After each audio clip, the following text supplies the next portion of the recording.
अरबपति पहली बार अपनी नई पत्नी के मायके गया, लेकिन जैसे ही उसने दरवाजा पर पुरुषों की एक जोड़ी चप्पल देखी, उसका चेहरा उतर गया। जब पत्नी ने उसके लिए चप्पल निकाल कर दी तो वह तुरंत जलन से भर गया और बोला कि वह किसी दूसरे आदमी की इस्तेमाल की हुई चप्पल कभी नहीं पहनेगा। पत्नी को लगा कि उसे सिर्फ साफ सफाई का जुनून है, इसलिए उसने वही चप्पल उठाकर कहा, ये बिल्कुल नहीं है। अरबपति ने जानबूझकर कहा, मैं वो चप्पल कैसे पहन सकता हूँ जो तुमने किसी दूसरे आदमी के लिए रखी थी। लेकिन पत्नी उसकी जलन समझ ही नहीं पाई। वह मुस्कुराकर बोली, उसे कोई फर्क नहीं पड़ेगा, बाद में मैं उसके लिए नई चप्पल खरीद दूंगी। यह सुनकर अरबपति गुस्से से तिलमिला उठा। आखिर में उसने चप्पल पहनने की बजाय डिस्पोजेबल शू कवर पहन लिए। पत्नी बोली कि वह नहाने जा रही है और उसे आराम से बैठने को कहकर चली गई। जैसे ही वह गई, अरबपति पूरे घर का निरीक्षण करने लगा। तभी उसकी नजर लड़कों के खिलौनों और दूसरी निजी चीजों पर पड़ी। बालकनी में पुरुषों का अंडरवियर भी टंगा हुआ था। उसे तुरंत शक हुआ कि उसकी पत्नी किसी दूसरे आदमी के साथ रह रही है। उसी समय एक किशोर लड़का नींद से उठकर बाहर आया। दोनों की नजरें मिली और माहौल एकदम तनावपूर्ण हो गया। लड़के ने उसे चोर समझ लिया, झट से पोछा उठाया और उसे घर से भगाने दौड़ पड़ा। शोर सुनकर पत्नी दौड़ती हुई बाहर आई। वह तुरंत अपने पति के सामने खड़ी हो गई। तभी उसके पति ने उसे खींचकर पीछे कर लिया और पोछा दोनों को लगने से बच गया। पत्नी ने घबराकर पूछा, आपको चोट तो नहीं लगी? लड़का हैरानी से बोला,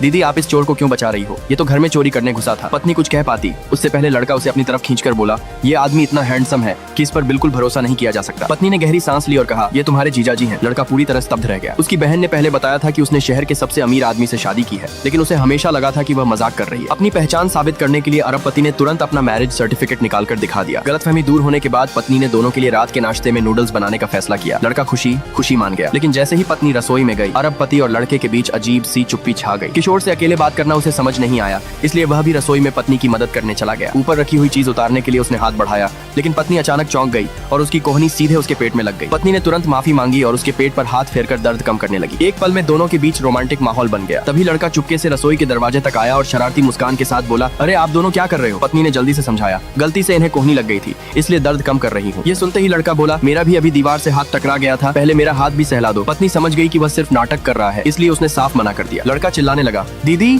ये तो नाइंसाफी है। ये कहकर वह भागा और पत्नी उसे रसोई से बाहर तक दौड़ाने लगी। भाई के जाने के बाद पत्नी फिर से आराम से खाना बनाने लगी। अरबपति ने देखा कि चूल्हे की गर्मी से उसके चेहरे पर पसीना आ गया है। वह ज्यादा मदद तो नहीं कर सकता था, इसलिए एक गीला तौलिया लाया और उसके चेहरे का पसीना पोंछने लगा। पत्नी को लगा कि वह सिर्फ उसके माथे और गर्दन का पसीना पोंछेगा, लेकिन अगले ही पल उसने तौलिया उसकी पीठ की तरफ बढ़ा दिया। ये देखते ही पत्नी का पूरा शरीर एक पल के लिए सिहर उठा।